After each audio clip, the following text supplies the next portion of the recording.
Hi folks, there are a lot of router review videos on YouTube which could help you decide which one to buy. Today I'm going to do a review video as well, but I won't do it like other YouTubers. Other YouTubers just tell you which one has higher speed, which one has better signal. I'll do the review from another angle. I'll find out which one is best for installing firmware. The router firmware is just something like a computer operating system. If you're interested in open source operating systems such as OpenWrt, this video is just for you.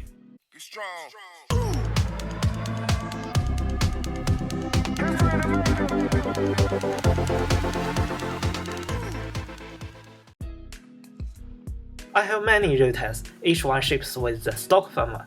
I always feel the stock firmware is too bad, because although the stock firmware is based on OpenWrt as well, we don't have full control of it. We can't even install applications. We can't do customization. That is an important reason for switching to the real OpenWrt. To install OpenWrt firmware, we need to unlock the stock firmware first, because we need to run some commands from the stock firmware to install OpenWrt, like mtd command or ubi command. By default, they don't allow customers to access the command line interface. They only allow us to visit the web console.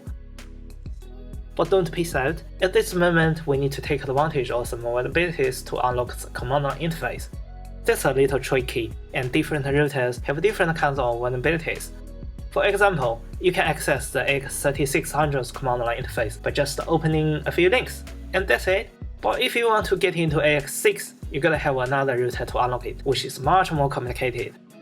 So I'll first grade the routers by the difficulty level of the access to the command line interface.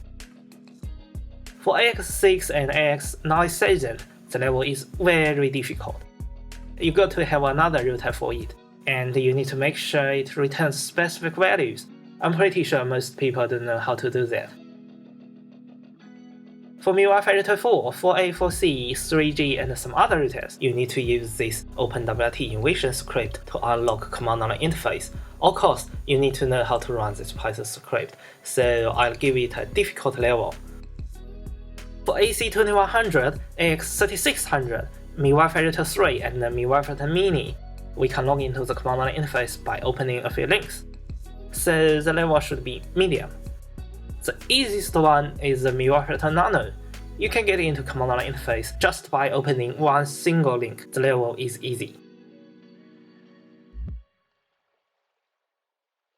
Alright, after getting into the command line interface, we need to download the OpenWrt firmware to the TMP directory, then flash it into partitions.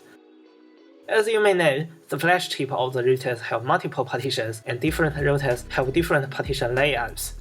For example, we need to flash OpenWrt into OS1 partition for firmware 4C, but for AC2100, we need to flash OpenWrt into kernel 1 partition and the rootfs0 partitions. Also need to set up some parameters, which is much more difficult than the 4C router. So now, I'll grade the routers by the difficulty level of flashing OpenWrt. For the firmware 3, 4, 3G, and AC2100, we need to flash the images into two different partitions. Also need to set up environment variables to make it boot from the kernel 1 partition, so the level is difficult for them. For AX3600, AX6, and AX9000, we need to flash it into one single partition. Also need to set up environment variable, so the level is medium.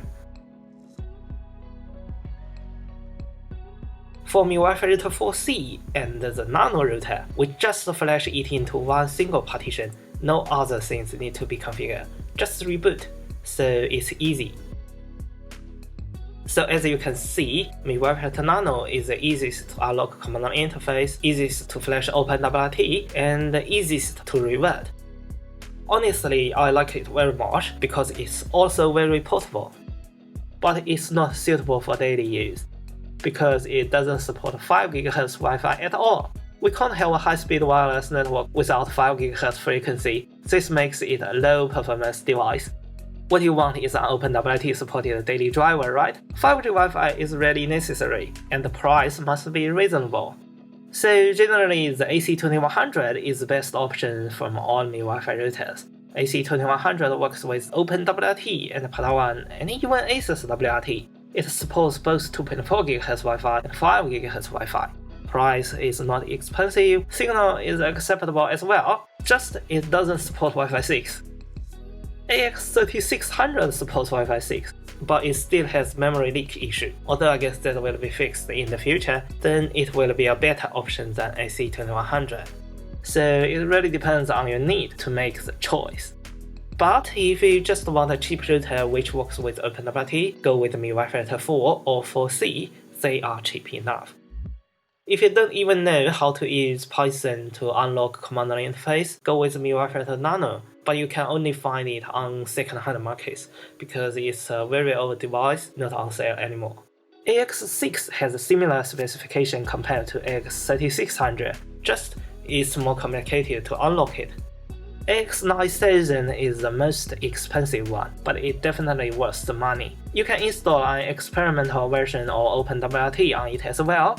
It will be a good option after OpenWrt publicly supports it. Also, the latest stock firmware supports running Docker containers on the device, which makes it even more interesting. For the AX1800 or AX5, it's not supported by OpenWrt now. Also, 256MB memory is not abundant for the Qualcomm processor. Guess you need at least 500MB memory, so I don't suggest these two. Some people have installed OpenWrt on Wi-Fi router 3 and 3G, however I don't suggest you to buy them because the bootloader of the two devices doesn't provide recovery function at all, which means it's very easy to break them.